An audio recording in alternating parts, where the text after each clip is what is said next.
Hi, it's Wes, and today we're having a look at another cute little light from Godox. This is the ML100Bi. Another in a new trend of very tiny compact lights. Here is a light, the W100 from Colbor, very similar to the Zhiyun X100. I have reviews of both of those. As you can see, similar form factor. Unfortunately, we're still using different mounts. This is the Mini Bowens with a Godox mount. This is a different mount, so modifier from this doesn't fit on that. Kind of frustrating. They really need to agree on one, and I think it's eventually going to be the Mini Bowens. Stick around and we'll see who wins in a few years. As always, starting with the build quality.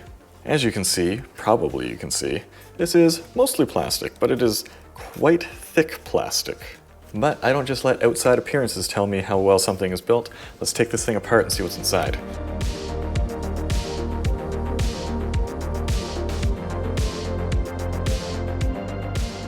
As you can see, the whole front end is mounted hard to a large aluminum heatsink. So while you see plastic on the outside, it's held together with an aluminum block, which again is fairly common these days to make the large heatsink element be the backbone of the product.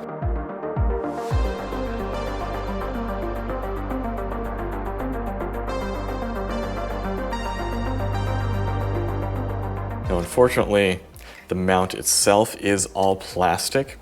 It's pretty rugged plastic, but I don't like that. I want it to be a thick piece of aluminum, if not steel, because with the Godox mount, you can get full-on softboxes to mount directly to that. I'm not super comfortable with this. Here's some rather generic fans in the back that are just held in place by pressure fit. It's probably fine. They're not going to go anywhere. And as always, we're going to check our COB protector element. That is glass. Glass is glass, and it has a very high melting point. Now we do have covered ports, but this flap, it doesn't stay in the way it's supposed to. This is not a weather-sealed device. We have a nice, rigid, 1/4-20 mount on the bottom. Comes with the classic arm from Godox. I use these for everything. These are like one of my favorite devices in the world. I know, I'm a man of simple needs. Just screws in, locks in place, stays in place. And since this is a part of the heatsink chassis, this part is pretty sturdy. I hate how this high temperature warning is always stuck to the front. A lot of the times the sticker you can peel off, this one is not. Why is that? It's a consumer electronics device, and there are rules about how warm something that you may be holding in your hand can get. As far as I'm concerned, the temperature that this gets to is not egregious. It's actually a lot cooler than I expected it to be, given the cooling design, because as you can see on this and the Zhiyun, the air goes just right through. There's nothing stopping the air from flowing. Whereas this one, it's a little more constricted. This makes it a tiny bit louder, not super loud by any means. We'll talk about that later. The air comes through the back, comes out the top, but it also comes in right here behind the COB, and that forces it to come around it and then back out over here and into the mount or modifier. I was quite pleased with this because the modifier that this comes with is, well, it looks pretty beefy. Like the Fresnel element in the front is pretty thick and it's made of plastic. You snap this on, I was really afraid that this was going to overheat, but it does not, so a surprisingly clever design. They outthought me here. Overall, for build quality, I'm going to give this a 7 out of 10. I know I said that it seemed to be pretty strong, pretty rigid, that very plasticky mount, lack of any weather sealing. There are some compact lights coming out now with weather sealing. It's becoming a lot more competitive. And this flippy flappy flap here is giving us a 7. Moving on to feature set. This has your basic features. It comes with a power supply. I'll show you right here. This is 20 volts, 6 amp, or 120 watts. Lots of headroom there. Or you can power this via USB-C. So, hey, let's do that. Plug this in here, unhook that, and plug this in here. Now, since this is not a 120 watt USB-C supply, not going to find a lot of those. It does say it's limited to 100 watts on the back screen here. Very helpful. Very mindful. which means we only get up to 85%. For our features, nice compact form factor. I like how this is very squared off. It's very easy to fit this whole thing into a bag. It's a nice size, not oblong or oddly shaped. You have the 1/4-20 mount on the bottom. I normally like to have it on more than one side, but since this is totally square, that doesn't seem useful, I guess. You have the Godox mount, which is somewhat universal mount. We have Bluetooth connectivity, which works very well. The Godox app, smooth, easy, no connection issues here. And big part of feature set is the effects. So let's have a look at those real quick. Big ol' seizure warning here, because we're starting with some real blinky things.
Those are good effects, not as many as you would get from Amran or Aperture with their Sidus app, and they're not quite as easily modified. Some you can modify, the white balance and color, some you can't, but stuff like the fire and the candle, they're nice and smooth, they're not as super jumpy, and like the welding and the flashes, those are nice and sharp. Not universally with some things, so that's very nice. So for feature set, we're going to give this an 8 out of 10, very well rounded, because it's a squircle. Usability. Speaking of the sound, as we mentioned before, this gets to about 36 dB at 3 feet, which isn't that loud, but it's kind of an annoying whine. It's higher pitched than a lot of lights are, so your mileage may vary there. Also, it is very white. Does it come in other colors? Let me look here. Nope, looks like it's just white. So if you like white, it's good. Thankfully, it matches my coffee cup, which you can buy in my store.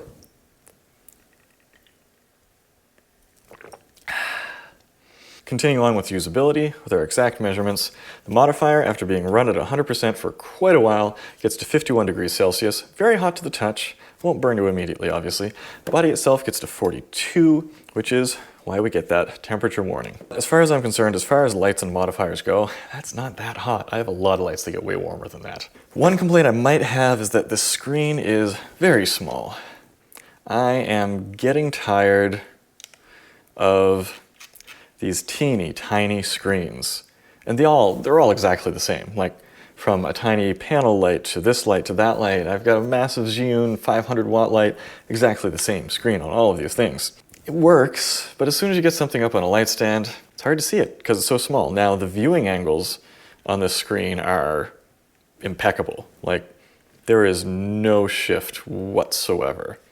Just basically until you get it all the way down that you just can't see the screen anymore. So a cheap and small and basic spec, but very high quality screen.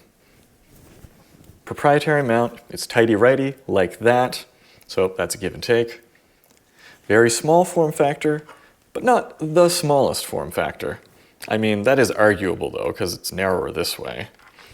And this is thinner, but not like entirely once you have all of the additional out. It's arguable. We'll talk more about this modifier. I couldn't decide which category to put it in light quality, but I had some concerns about this. I like being able to USB-C power it. Comes with a power supply, nice and compact, very easy to use. I've had no hiccups or issues with it. It is a 9 out of 10 for usability. The biggest dock on this is that the mount on it is not yet universal, and the noise it makes can be a bit much at times. Light quality, let's go to the numbers. Here we're taking a spectrometer to it to see exactly how it stacks up. And as you can see, we measure the CRI at 5600K at 96.9. That's good, not great. At 6500K, 97.4. At 2700K, 98.3. That is very high for 2700. Then if we move on over to the R9, we're only at 93, which used to be good. These days it is not great. Definitely usable. 93 is fine, but a lot of lights are hitting as high as 98, 99 now. And if we check out our Kelvin shift, we set this to the equivalent of 5600K, which is actually 5500K because of the CCT accuracy we'll talk about next. Go from 10% to 100%, we only shift by 42 Kelvin, which is negligible. As far as accuracy goes, you set this to 5600, it comes out at 5686, so it's off by 86. As you can see, we have similar shifts at 6500, and this doesn't go down to 2700 like pretty much every other light does. That kind of confuses me. It does pretty much exactly go down to 2802. And so that gives us a total light quality score of 86.9 or 8.7. That is just an empirical measurement based on an equation that I designed. And we'll also talk about this modifier, which I was a little bit worried that we would end up with some harshness because like we've got like Fresnel elements and reflective elements and like refractive elements and a diffusive element. I'm like, how could this possibly result in something smooth? And it is very smooth. This is wildly bright, well-focused, nicely tapered. And in broad, direct sunlight, I only had to have this at like 60% when I was filming that music video outside. And it was more than bright enough. I was really impressed. So I was running off this V-mount battery. And at 60%, you're looking at over an hour. It's just wild. So this was fantastic for outdoor use. Very impressed with this.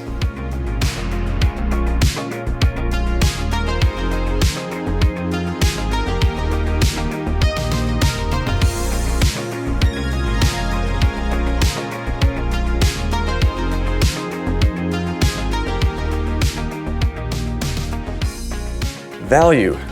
Not a lot to compare it to right here, but the comparisons are quite direct. As previously mentioned, we have the Colbor W100, the Molus X100. Those are the direct competitors. So this comes in at $200, the Colbor at $170, and the Zhiyun at $250. Pretty wildly different prices there. And I would say this is clearly a more hardy device than the Colbor. This is clearly built with much cheaper plastics and so forth. But what do you want to pay for? Now, if you want to step out of the ultra compact scene, you can get the same amount of light with a Lightmon's LA150 Bi, or a little bit more for $260. There's the Godox SL100 Bi for $230, and the Colbor CL100X for $200. That's just approximately 100 watt bi-colored lights. But those last ones are just way larger than this, but they'll also give you a Bowens mount. That's a trade-off. What do you want to trade? What are you willing to trade for this beautiful, cute little white light? Well, that gives us a value of 8.5 out of 10. Good bang for your buck, but not the cheapest way of getting ultra compact 100 watts of bicolored light. That gives us a total score of 82.4%. It is right in the middle. Obviously, for an aggressive price point and a very compact design, we have made some trade-offs for just overall power and functionality, but this has a very clear place. And I hate to say it, but like if you have, say, a vlogging or a desk setup that is going to be seen by other people, this is a very attractive device. It looks nice, it looks premium, and it can fit in with a lot of decor that say this, a more typical light. It's just like, oh hey, this is, what am I, on a film set or something? Whereas this one, it just looks a lot nicer. And so that is one of the clear compromises that we've made on that behalf. So what do you think about this, the ML100Bi, and what do you think about the whole trend of moving towards the whole ultra compact lights? Is it worth the trade-offs, or is that where we should move everything? I do like that manufacturers are just coming out with wildly different form factors all the time right now. Got a little bit boring for a little while there when all the mono lights were starting to look the same, even though that is just a tried and true form factor and it just works. If you want to pick up one of these, there's going to be links down in the description below. Help support the channel and feed my napping cats. But until next time, keep it mobile and go take some photos.